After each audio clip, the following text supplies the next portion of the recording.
Muraho hari amakuru atari meza yanagira ingaruka zako kanya kuri politiki yose ya Afrika amaze iminsi acaracara. Dore ejo muri ku itariki ya 12 z'uku kwezi kwa 8 2024 twagiye kumva ibiro ntara makuru by'abongereza Reuters bigira biti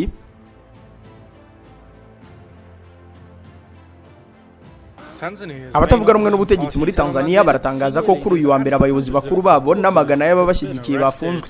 Uku gufungwa kwaje nyuma y'amasaha polisi yahagaritse inama y'urubyiruko. Polisi yamije ko bari bagambiriye guhungabanya amahoro. Polisi kandi yavuze ko hagarariye urubyiruko rw'abatavuga rumwe n'ubutegetsi bagamije gukangurira urubyiruko ku kwigaragambiriza mu mujyi wa Mbeya uherereye mu majyepfo ashyira uburengerazuba bwa Tanzania.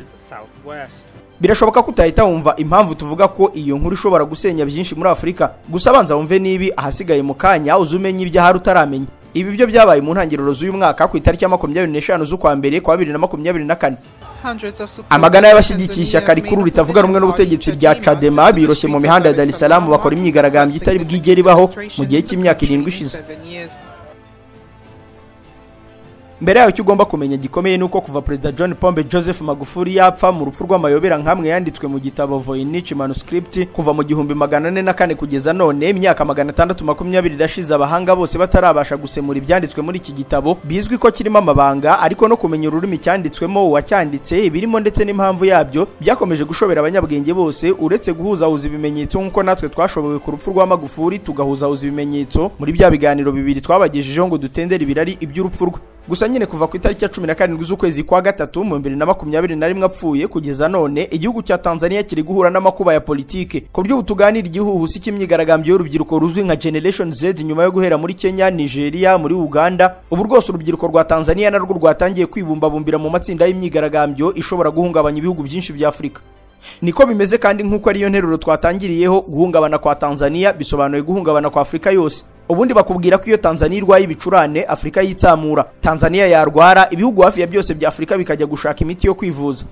Ushaka kumenya ukuntu iriya Tanzania ubona isobanuye byose kuri politike ya Afrika nakurangira isomero ry'ibitabo ugasohororamo igitabo cyitwa Mwalimu The Influence of Nyerere. Nuko ukagenda ubumbura impapuro ukageza ku rupapuro rw'164 aho abanditsi b'iki gitabo aribo Celestine Legumo na Mari George basobanuye mu magambo twasemuye agira ati Tanzania mureba yafashije bitavugwa ingenga bitekerezo yo kwibohora kwa Afrika. Byarenze aho ishishikariza no gukangurira abandi ubumwe n'ubufatanye bwa Kinyafrika. Ibyo nabyo ibirengaho ubutaka bwayi bugira icyicaro n'ibirindiro by'imitwe yari igamije kubohora ibihugu. Ninde wakwibagirwa ko African National Congress ANC ya Nelson Mandela na Pan African Congress byo muri Afrika y'Epfo byashingiye ibirindiro muri Tanzania, naho Mozambique Liberation Front Frelimo yabohoye Mozambique, The People's Movement for the Liberation of Angola MPLA yatangatanze abakoloni b'Abanyaportugal muri Angola, The Zimbabwean African National Union ZANU, The Zimbabwean African People's Union ZAPU byo muri Zimbabwe na Robert Mugabe. Ntiwakwibagirwa South West Africa People's Organization SWAPO guturuka muri Namibia. Iyo mitwe yose n'iyindi yatorejwe inaherwa amabwiriza muri Tanzania. President Yoweri Kaguta Museveni ibyazi byose yabitorejwe muri Tanzania. Ihirikwa rya Mobutu Sese Seko wa Zaire ryacuriwe muri Tanzania. Kubera iyo mpamvu ibihugu byinshi birimo umwenda w'igiciro Tanzania.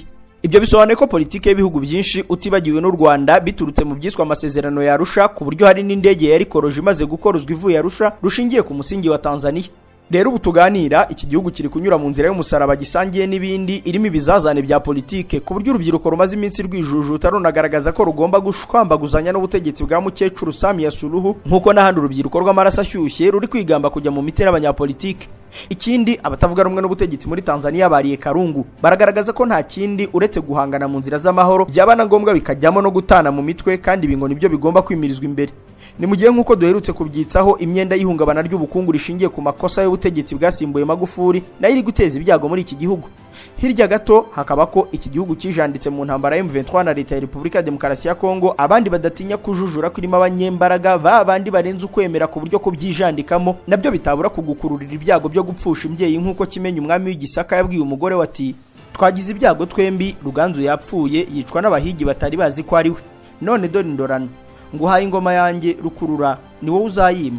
Ibyago bya Kimenyi rero ntiyamenye ko umugore we Robwa agiye kumwongerera ibizazane kuko ahise yiceka mu masubyo y'ingoma apfana n'umwana yaramutwitiye. Ibyago byiyongera mu Gisaka nkuko nabandi batabura kwemeza ko kuba Tanzania yari ijanditse mu makuba y'ibya Republika ya Demokarasi ya Kongo byabuze gihanura byayibereye ibyago byiyongereye mu bindi by'ubukungu na politike ku buryo rwose kuri ubu mu nyumva ibintu byifashe nabi. Rero ni gute mu by'ukuri Tanzania ari umubyeyi akaba inkingi mwikorezi y'ibihugu byinshi bya Afrika? Ni gute gutokombera kw'iki gihugu bishobora kuba kandare ku mugabane? Nahe makosa Perezida Samia Suluhu yakoreye abanyatanzania ku buryo abari mu muhanzi ne wa Mitego badatinya kumwita umubyeyi gito w'ikirura ndetse n'igisahiranda cyagurishije iki gihugu cy'abayisilamu. Muri iki kiganiro turanamenya ko ari imurori ku buryo ahubwo umuhanga mu by'amavu n'amavuko ya muntu umupaleontologist Professor William Katwinkel yahamije yemeza n'abandi ko ubuzima bwa muntu bwatangiriye hariya muri Tanzania hafi rwose yarusha mwumvise yarikoroje. Ahubwo nabajije umusangirangendo Papa Dicastesi utese Tanzania ni iki muri Afrika? Ntiyabura kukubwira mu Rwongereza ati Tanzania is a real brain of Africa. Tanzania nibwo bwonko bwa nyabwo bwa Afrika. Reka tuze tubisuzume maze rero mbere na mbere amafufu n'amafaranga bibafubika abanyafrika mwe. Imvururu Everlife nahivurije umwijima mpivuriza n'iby'amabanga y'abashakanye bankoraho riraka n'abahanga pe. Nyuma yo kugira ikibazo cy'imisemburo mike bandangiye ivuriro Everlife ndarigana baramfasha icyo kibazo kirakemuka. Nyuma naje kujyana n'umubyeyi wanjye afite ikibazo cya hypertension ubu ngubu n'umuziba. Nashishikariza abantu bafite ibibazo by'imisemburo bigatuma batabyara bigatuma imihango yabo itaza neza nkuko bikwiye kuba mwagana ivuriro Everlife bakabafasha. Murakoze cyane. Ivuriro Everlife rikorera Nyabugogo rimaze kuba ubukombe mu Rwanda no hanze yarwo mu kuvura indwara bakoresheje imiti y'ibimera kandi itunganyijwe neza mu buryo bw'ibinini, poudre cyangwa liquide. Hari abadogiteri batandukanye bagufasha kandi kiza nuko aho waba uherereye hose ku isi imiti yakugeraho cyane ko bakorana na DHL. Mu ndwara bavura twavugamo nk'iz'imyororokere zose, kurangiza vuba no kubura ubushake, indwara zifata abadamu zose, igwingira ry'igitsina, indwara nk'umwijima, diabete, amara, igifu, asima. Abifuza kuva ku biyobyabwenge nabo barabafasha. Ku bindi bisobanuro wahamagara cyangwa ukandikira muganga. Everlife, icyizere cy'ubuzima. Korea Automobile High Technology Limited. Izi ni inzobere mu bukanishi bw'imodoka zikorerwa muri Korea nka Kia na Hyundai. Zifashisha ikoranabuhanga rigezweho zigasuzuma ikinyabiziga abakanishi bakagikoraho rikaka. Niba kandi uri no ku rugendo imodoka yawe ikagira ikibazo, hamagara abahanga bakudepane aho kuyiha barupiga ngo bayangize kurushaho. Aha hari na pièces zose z'imodoka zakorewe muri Korea, bakagira n'amavuta meza cyane yo mu bwoko bwa Kicks, yaba ya motera, ya boîte na ya feri, atuma ubuzima bw'ikinyabiziga cyawe buramba. Batera imodoka igasubirana agaciro, Yose gataha ari mutongoro. Namwe mutunze imodoka z'ubundi bwoko cyane cyane ubu bugezweho, ibanga no guhora ugisha inama muri Korea Automobile High Technology bakagukorera maintenance, imodoka igahora ari mu ryerye. Ni Gikondo hateganye neza na Paruwasi Gatolika ya Gikondo.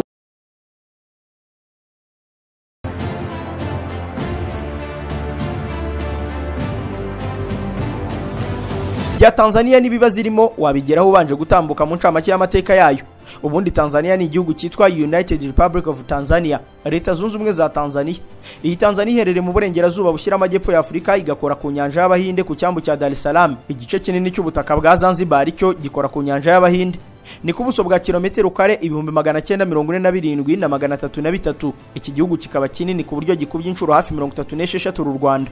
Mu nzira ndende nk'ibindi bihugu bya Afrika kuva hambere kugeza mu bukoroni bw'Abadage, abanyatanzania babaye agafuka tarakimvugwa rimwe, kuko nk'ubwo ikarita y'amateka ishushanyijeho intambara yabo n'Abadage kuva mu 1905 kugeza mu 1907 mu kise Majimaji, aho imyambi n'imiheto y'abanyatanzania yeguwe mu bibaya bya Rufiji, nuko barwana umuhenerezo, ibifaru n'ibiturika by'Abadage barabikongora, barabarimbura, bibazaho aba banyamacumu bakuri iryo shyaka batabonye ahandi hose ku isi.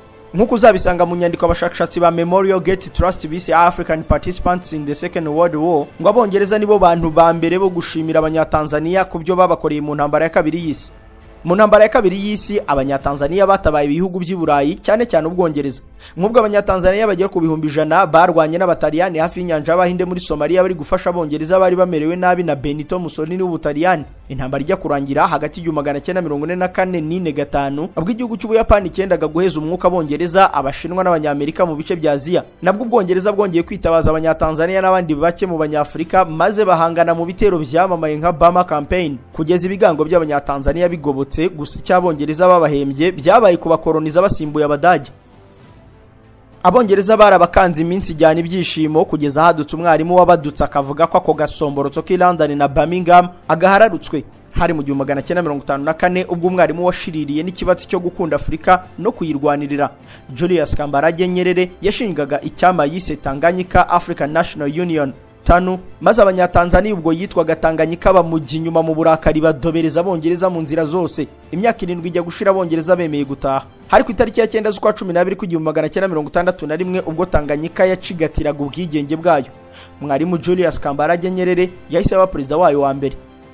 Muri politike zidasanzwe uyu mugabo yabanje guhuriza hamwe igihugu cya Tanganyika n'igihugu cya Zanzibar mu nzira n'ibikomere birimo n'impindura amatwara yabereye muri Zanzibar byarangiye ku itariki ya 26 z'ukwezi kwa 4 1964 icyari Tanganyika na Zanzibar bihujwe birateranywa.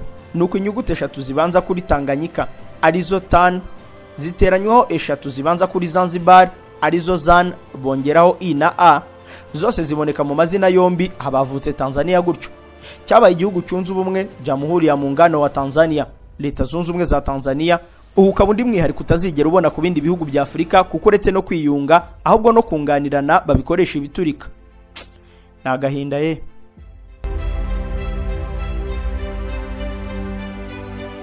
Tanzania iriya mureba yakomeje kuyoborwa na Julius Nyerere, yadukana politike zidasanzwe zizwi nka ujama ikaba komunisme mu mwimerere wa Afrika.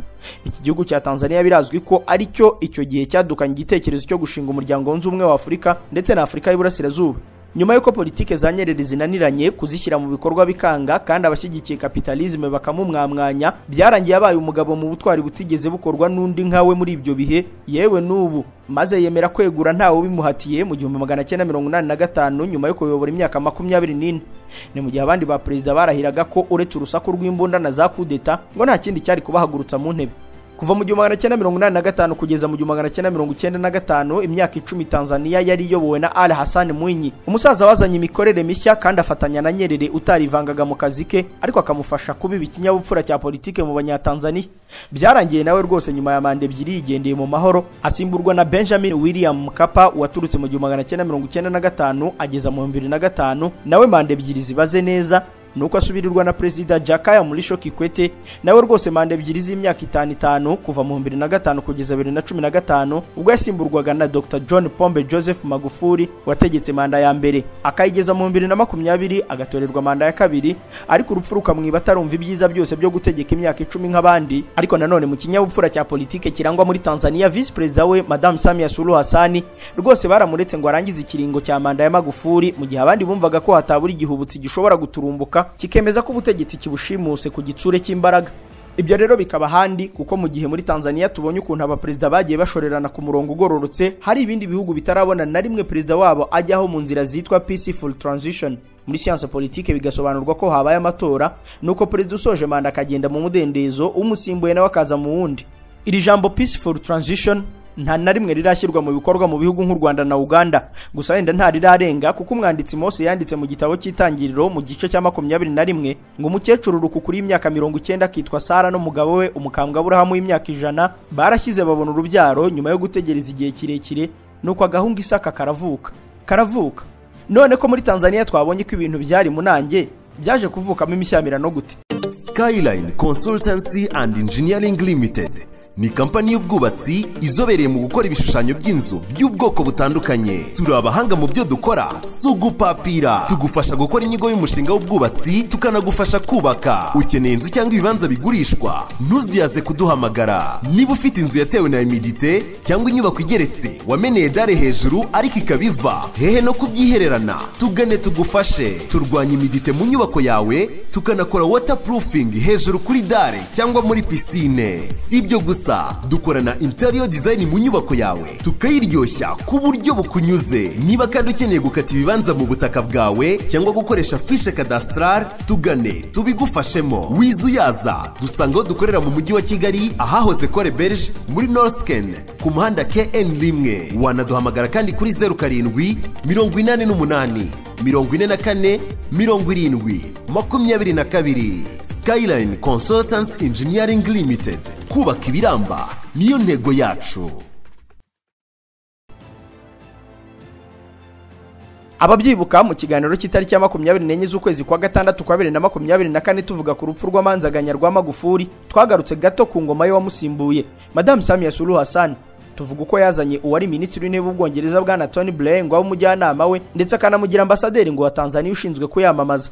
Twanavuze ukuntu politike zose za Magufuli yaziteye umugongo bigatuma abanyatanzania nabo bamutera umugongo bitotombera mu matamatama kugeza ubwo umuhanzi witwa Emmanuel Elbariki uzwi nka Nayi wa Mtego asohora indirimbo Amkeni amutuka ko ari umubyeyi gito urera abajura. Ati igihugu kihe ko kiyowe n'abajura bacucura abandi, ndabizi nyuma y'indirimbo nditwa umushotoranyi kandi ibintu byose birisobanura. Dore uwo mwita mama wanyu arimo ararera abajura, yego rwose yororeye abajura hano. Mu ntangiriro z'uyu mwaka hari ku itariki ya 25 z'ukwa mbere kwa 2024 uyu mugabo wemeza ko niyo wamujomba icyuma atabura kuvuga ukuri abona muri politike yasohoye indi ndirimbo yagumuye benshi ayita Wapi Huko, aho yibasiye ubutegetsi bwa Samia Suluhu biratinda, yemeza ko ibintu bikomeye ku buryo umuturage arira na perezida w'igihugu akarira.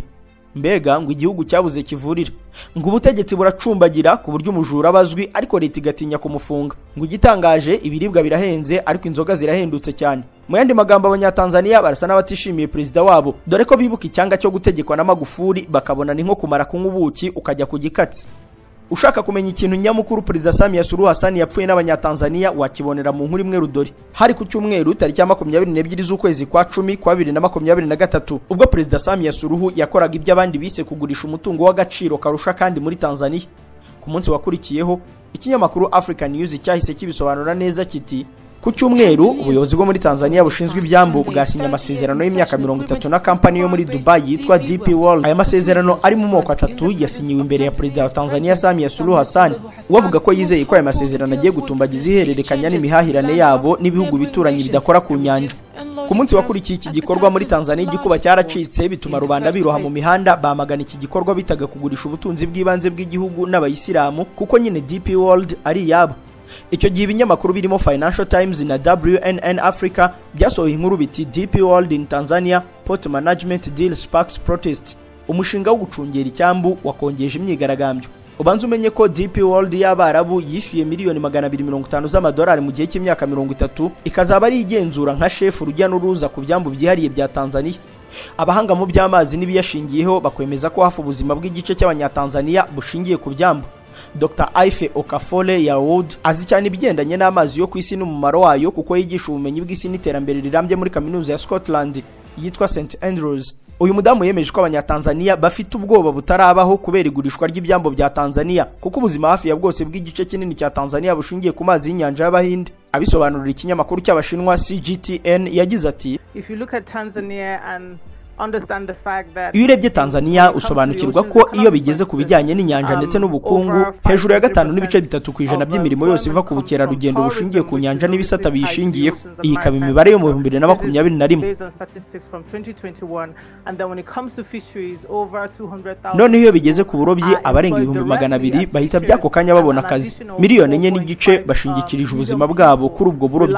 Ibiteranyo byose bikakwereka ko nibura begamiye kuri ubwo burobyi bagera kuri 35 kwijana by'akazi ko mu cyaro. Ibyo bisobanuye ko rwose abantu bashobora kugirwaho ingaruka zikabije n'iyi mishinga yitwa iyo kwagura ibikorwa by'icyambu. Niyo mpamvu abantu bafite uburenganzira bwo kubigiramo uruhare no kubanza kuganira na guverinoma kugira ngo bamenye niba koko bigiye gukorwa mu nyungu zabo. Ubundi Tanzania ikora ku nyanja y'Abahinde ku burebure buva ku mugezi wa Ruvuma winjirira mu nyanja mu gace ka Mwambo igakomeza igana mu majyaruguru mu duce twa Msimbati, Kirwa, gukomeza ku cyambu Kigali cya Dar es Salaam yegera ikirwa Kigali cy'ubukerarugendo cya Zanzibar kuzamuka Tanga ikegera ikindi kirwa Kigali cya Mombasa ku ruhande rwa Kenya.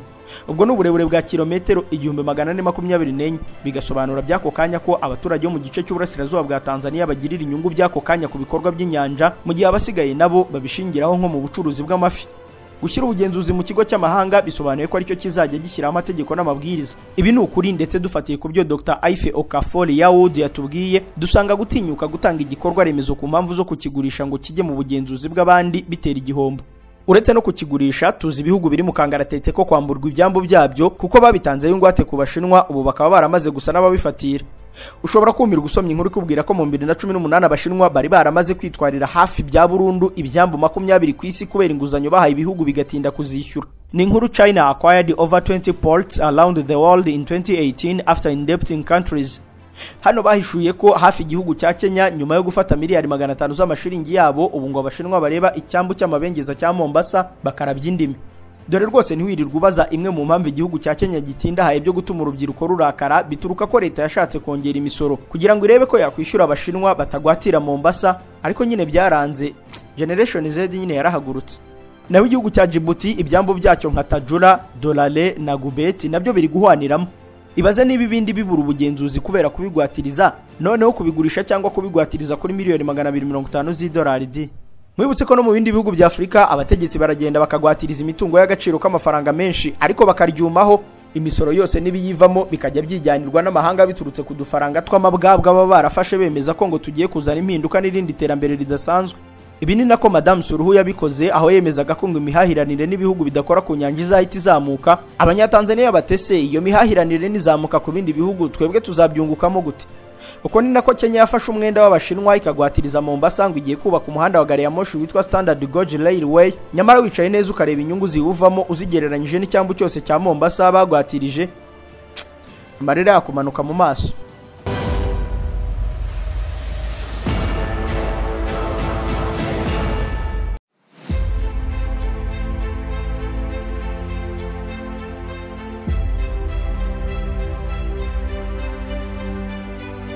Turetse n'ikibazo cy'icyambu, muri Tanzania haranuka urunturuntu rwa politike ishingiye ku wahoze ari perezida wa Tanzania Jakaya Mrisho Kikwete. Kuri ubu bivugwa ko ari gukorera muri perezida Suruhu n'ubundi bari basanzwe bafitanye umubano w'agati k'inkubirane. Byemezwa ko nyine Suruhu yafashe igihugu adafite ubushobozi bwo guhangana n'ibibazo bikomeye, gushimangira politike zikomeye za Magufuli yari asize, hakiyongeraho n'ikibazo rusange cy'ihungabana ry'ubukungu kugeza ku gihuhusi cy'urubyiruko ruri kwadukana indwara yo kujya mu mitsi n'abanyapolitike, ku buryo mu bihugu byinshi bamwe bemeza ko batanzwe nubwo ntacyo biri gutanga, kuko uru rubyiruko rubyishoramo nta ntego, ubushobozi n'ingamba zihamye, mu gihe abo bikwega imbere bafite inote, imbaraga n'amacenga ya politike yatoye uruhumbu. Hagati ariko abaciye akenge muri politike barasenga ngo Tanzania ikomeze ishikame, kuko ihanguka ryayo ryaba risobanuye igisa n'imperuka ku bana yonkeje ikanaheka. Ese ubundi Tanzania yakoze iki ku buryo yakwitwa umubyeyi muri politike ya Afrika? Ushaka kumenya aho Tanzania yakuye ibihugu nk'aho umwami yakuye ubusyete, wahera kuri Afrika y'Epfo. Buri umugambi wo guhirika apartheid muri iki gihugu wakozwe, uyoborwa unashyirwa mu bikorwa na Tanzania. Dr. Azali Mbuguni ni impuguke mu mateka n'impamyabumenyi y'ikirenga mu by'amateka. Kugira ngo abone impamyabumenyi y'ikirenga PhD muri kaminuza ya Howard muri Leta Zunze za Amerika, yabanje gukora ubushakashatsi kuri iyi ngingo, maze yandika igitabo yamurikiye kaminuza ya Howard ku itariki ya 11 z'ukwa gatanu kwa 2006 akita Tanzania no kubohora Afrika y'Epfo kuva mu 1958 kugeza 75. Tanzania and the Liberation Struggle in Southern Africa 958 to 975. Kuva ku mpapuro za 68 kugeza ku rwa 86 yabanje kuvuga ko ishyaka rizwi nka ANC muri Afrika y'Epfo ngo ryatoreye ubuyanja muri Tanzania, aho kuva mu 1958 ryatangiye kwigira kuri TANU, nuko abarwanashyaka baryo bari bamerewe nabi muri Afrika y'Epfo bose bahungira muri Tanganyika yari yarabonye ubwigenge.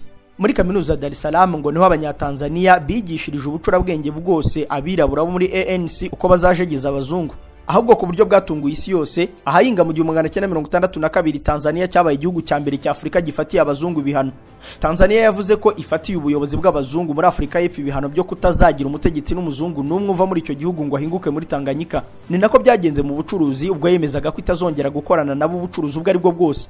Ibyo byatangiye gushyira igitutu ku bihugu bindi bikangukira ikibazo. Dr. Azali Mbuguni yakomeje yemeza ko abayobozi ba ANC barimo Thabo Mbeki, Chris Hani, Arthur Goldeik na Harold Wolpe nyuma yo gutangira guhigwa n'abazungu muri Afrika y'Epfo, bose bashinze umurwa mukuru wa ANC mu burasirazuba bwa Tanzania mu mujyi wa Morogoro, aho mwarimu Julius Nyerere n'abandi banyapolitike batanu birirwaga babacengezamo ibitekerezo byo kwigumura. Ni mu gihe abatarize bari muri ya kaminuza. Uyu munyamashuri yanzura mu nyandiko ye ko abirabura bo muri Afrika y'Epfo mu bihe bya Mandela bafataga abanyatanzania nka base wabo na banyina bo mu butisimu. Wigiye imbere kuva ku rupapuro rw'190 muri chapitre ya 5 yise Launching the Armed Struggle, yavuze ko n'indi mitwe yari kiri gushaka ubwigenge nk'umutwe wa Robert Mugabe muri Zimbabwe wagiye gushinga ibirindiro no kwigira mu mujyo nk'uwo wa ANC muri Tanzania, bararwana kugeza bahambirije abongereza.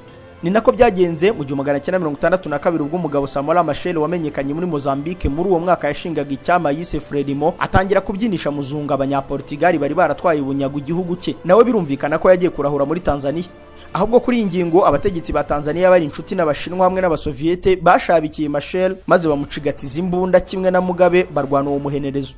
Abanyaportugali bo bagorewe ku banyatanzania kuko mu gihugu cya Angola aho naho bakolonizaga. Abagabo babiri bwana Augustinho Neto na Variato da Cruz bashinze ishyaka MPR maze icyicaro gikuru bagitereka Dodoma mu murwa mukuru wa Tanzania, nuko bahangana nk'abaryankuna kugeza basubije abazungu Lisbon. Ibyo byasubiwemo na Swapo muri Namibia n'izindi ngero zitadutwara umwanya wose. Tanzania yanze gukomeza gufasha ibihugu bya Afrika mu ibanga, noneho ahubwo ku karubanda yandika mu mategeko yayo no mu mahame shingiro ko rwose igihugu cyabo kigambiriye gufasha ibindi bihugu bya Afrika ntabyo kwihishira. Hari mu 1967 ubwo Mwalimu Julius Nyerere yatumizaga abarwanashyaka batanu bose yarusha muri Tanzania kugira ngo bandike igazeti n'itegeko nshinga ry'ishyaka ryabo. Ibyo babikoze bitonze maze basohora inyandiko yamamaye mu banyatanzania bise The Arusha Declaration and Tanu's Policy on Socialism and Self-Resilience. Iyo usomye iyi nyandiko nk'uko mubibona aha mu gice cya mbere hari ahantu banditse amahame shingiro y'ishyaka ryabo n'amahame 12 asesenguye mu njyana y'imboneka rimwe. Ubicunze neza ihame rya kane baranditse bati to cooperate with all political parties in Africa engaged in the liberation of all Africa. Bashakaga kuvuga ko ishyaka ryabo rizakorana n'amashyaka yose yo muri Afrika ari mu bikorwa byo kubohora Afrika. Sibyo gusa ahubwo usuzumye n'indirimbo baririmbye ubwo bizizaga ubwigenge ikaba n'indirimbo yubahiriza igihugu cya Tanzania na magingo aya, uhita usobanukirwa icyo Tanzania ivuze ku mugabane wa Afrika. Mu gihe nko mu Rwanda dufite indirimbo yubahiriza igihugu yitwa Rwanda nziza, muri Chad bakayita La Chadienne. Indirimbo yubahiriza igihugu cya Tanzania yo yitwa Mungu ibariki Afrika, bishatse kuvuga ngo Imana ihe umugisha Afrika. Ntabwo ari umutwe wayo gusa ahubwo winjiye no mu mirongo yo muri iyi ndirimbo wumvaho gusingiza igihugu cyabo cya Tanzania ahubwo basingiza Afrika yose. Nk'ubwo mu gace gato batangira bagira bati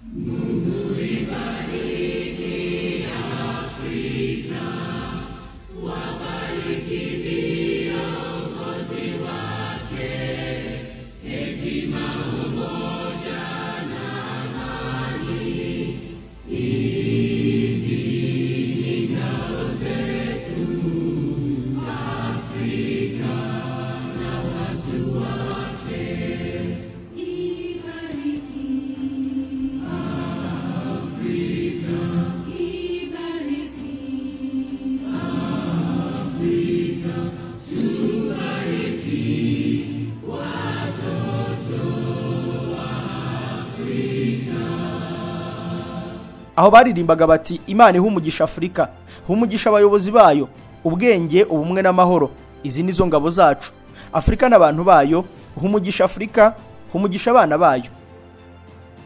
Nkuko byumva ibitekerezo rusange by'abanyafrika na politike zayo zose zishingiye ku mugabane wose ndetse no mu gutekereza Afrika n'ibibazo byayo, ku buryo ahubwo indirimbo yashingiweho nk'indirimbo iririmbwa mu muryango wunze ubumwe bwa Afrika nubwo yagiye ivugururwa kongerwamo ibindi.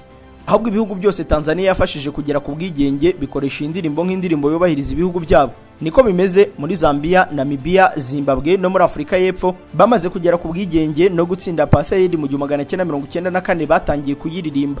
Iyi ndirimbo bo bayita Nkosisikelele Afrika kugeza amagingo aya. Tutarava kubijyanye n'ibyivugo n'ibirango bikuru by'ibihugu n'isano rya Afrika yose na Tanzania, wakumirwa wongeye gusuzuma ibyivugo n'ibisingizo bihabwa ibihugu. Nk'ubwo Rwanda rukitwa rw'imisozi igihumbi, naho Nigeria ikitwa the Giant of Africa, Uganda ikaba the Pearl of Africa. Gukomeza ariko Tanzania yo barayitegereje maze bemeza ko ari the Brain of Africa, bashaka kuvuga ko Tanzania ari ubwonko bwa Afrika. Mbega ngo nitekerereze uyu mugabane. Uribuka ko twavuze ko iyo Tanzania irwaye Afrika ijya kwivuza, nuko nyine byemezwa ko ari bwo bwonko bwa Afrika. Dore impamvu Tanzania koko ari ubwonko n'umucurabwenge wa Afrika. Hambere aha kuva mu 1963 kugeza mu 1967 igihugu cya Kenya na Somalia byarwanya umuhenerezo bapfa ubutaka bubahuza mu ntambara yiswe Shifter Wall cyangwa Gafa Daba. Amahanga yose yaraje abasaba gusigaho kuko abarenga 4,000 bari bamaze kuhasiga amagara, ariko biranga. Ibihugu bya Afrika byateraniye Kinshasa muri Republika ya Demokarasi ya Kongo binginga Kenya na Somalia gusigaho, ariko birangira byanze. Igihugu cya Tanzania cyahise kibyinjiramo gihamagazwa ari perezida wa Kenya icyo gihe Jomo Kenyatta na Mamadi Egale wa Somalia, batumiza na perezida wa Zambia wari inshuti z'impande zombi Kenneth Kaunda. Ku itariki ya 28 z'ukwezi kwa 10 mu 1967 bahise bashyira umukono ku masezerano mu mujyi wa Arusha, bituma yitwa Arusha Agreement on Ending of Kenya-Somali Border Hostilities. Tariki ya 15 z'ukwezi kwa 12 mu 1987 ibihugu bya Kenya na Uganda byatangiye kurasana mu makimbirane yo kurwanira ubutaka n'imbago mu bice bya Busi. icyo gihe isi yose yashimye igihugu cya Tanzania na perezida wacyo Ali Hassan Mwinyi bahita batabarira hafi maze basaba impande zombi guhurira Dar es Salaam mu ibanga nuko basangira agakawa ndetse barahoberana bituma urukundo rusagamba byose birangiriraho nta maraso menshi amenetse.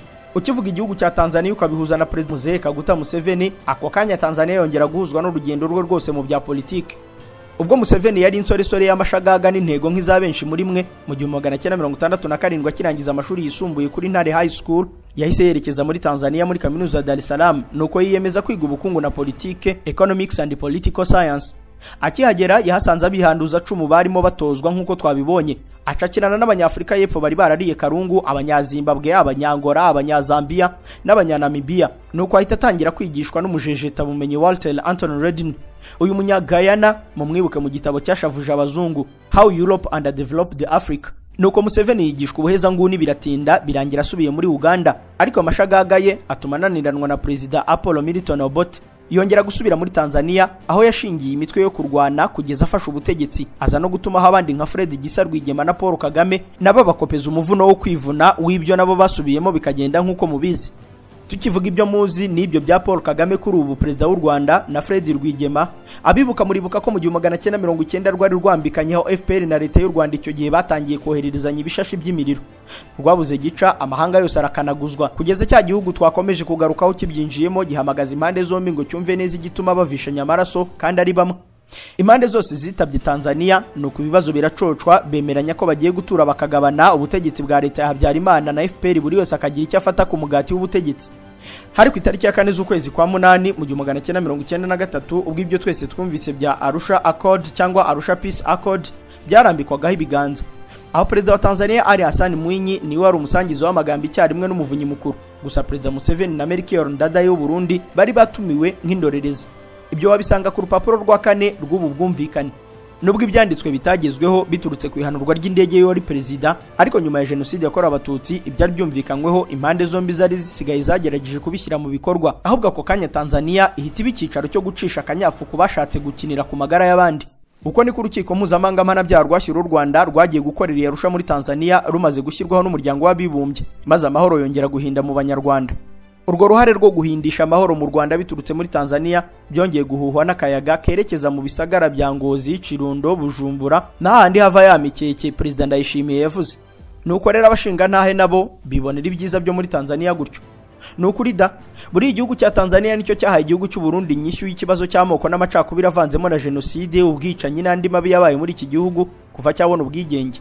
Abasomye cyane muziki twa Arusha Peace and Reconciliation Agreement for Burundi. Iyi ni inyandiko abarundi baciye akenge bazi yasinyiwe Arusha ku itariki ya 21 z'ukwa gatandatu ku 1998 ubwo amashyaka 19 yose yararimo ashwana muri iki gihugu yicajwe imbere y'abategetsi bari bakomeye icyo gihe muri Afrika, barimo Julius Kambarage Nyerere wari waravuye ku butegetsi, Nelson Mandela, Arap Moi, Museveni, Benjamin Mkapa na Paul Kagame wayoboraga u Rwanda nka vice president ariko bakandika ko yari president ndetse n'abandi. Nuko rero abarundi biyemeza kureka utwo tudode, ariko Tanzania yari ibigizemo uruhare ku buryo mu buryo bwa politike iki gihugu cyakomeje kuba umujyanama mu ngingo za politike, ubukungu n'imibanire y'abaturage hariya mu Burundi. Si muri Afrika ahubwo umujyi wa Arusha n'igice cyahakikije gifatwa nk'ubutaka butagatifu bw'abasogokuruza bikiremwa muntu, noneho ibyiza nyaburanga bihakikije byo bikaba ikimenyetso cy'igitangaza ku isi hose. Uyu mujyi wa Arusha ushashe neza munsi y'umusozi muremure uzwi nka Mount Meru, uri kandi mu mahumbezi ya pariki y'icyogere muri Afrika ni Serengeti National Park. Hafi aho ugakikizwa na Lake Manyara na parike ya Tarangire National Park, utibagiwe na parike nziza ya Arusha National Park. Bitararangira muri uyu mujyi uba witegeye neza umusozi muremure muri Afrika wa Kilimanjaro.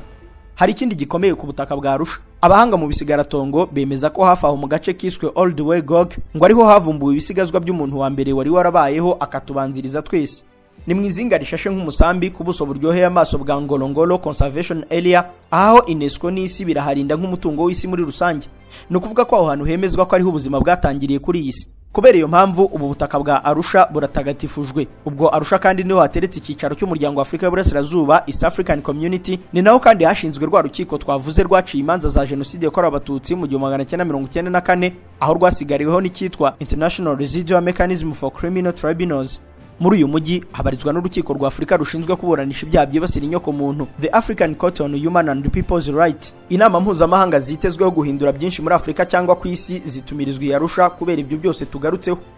ngayo nguko ngiyi impamvu Tanzania ifatwa nk'ajisha igisabo hadaterwa ibuye, yewe niyo haba hazingiyeho inzoka byaba byiza ubanje kuyikanga ikabanza kukivaho ukayicira ku ruhande, uretse ko nayo ari ikiremwa itakwendereje wayireka ikigendera.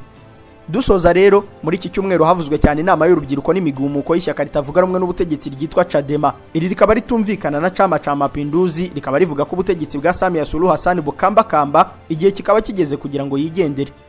Mu myiyerekano bakoze ku itariki ya 12 z'uku kwezi kwa munani, bazamuraga intoke ebyiri mu kirere mu ishusho ya V bisanzwe bizwi ko bisobanura intsinzi ya politike. Byarangiye nibura umuyobozi w'ishyaka Chadema Tundu Lissu atawe muri yombi. John Pambalu uhagarariye urubyiruko nawe yarafashwe. Chairman wa Chadema Freeman Mbowe nawe atabwa muri yombi. Ni mu gihe rubanda rwa Giseseka bo babarirwa mu magana nyuma y'uko urubyiruko rukabaka 10,000 rwari rwateraniye mu mujyi wa Mbeya rwatawe muri yombi. None kuri ubu bari muri Tanzania baremeza ko internet iri kugenda gahoro cyane. Ni mu gihe ibinyamakuru nka Mwananchi cyemeza ko abasore n'inkumi 100 bafatiwe mu mujyi wa Iringa uhana imbibi na Mbeya iherereye mu majyepfo ashyira uburasirazuba bwa Tanzania. Ubundi rero nubwo abanyapolitike bari kubasha gucecekesha urubyiruko no kurutera ubwoba barubuza gufungura kanwa, ariko ntibikuraho ko ibibazo bihari kandi bikomeje kwiyongera ku buryo bisa no gupfundikira igiturika ku buryo gikomeza gutumba maze igihe icyo ari cyo cyose kikaba cyasandara. Niyo mpamvu abizerera mu Mana mugomba gusubiramo isengesho mu 2017 umunyamivugo Wayne Vissel yatuye Imana muri edisiyo ya 5 y'igitabo I Am an African, ati Nyagasani Imana kubw'urukundo rwa Afrika umva amasengesho yacu, worohereza imfungwa z'ubukene muri Afrika, zana kubohorwa kwatoranyijwe muri ubu butayu bw'amaganya. Iyaba ari njyewe nari guhita nongeraho ni ngaho Mana abanyafrika bafubikisha amafufu n'amafaranga. Bye.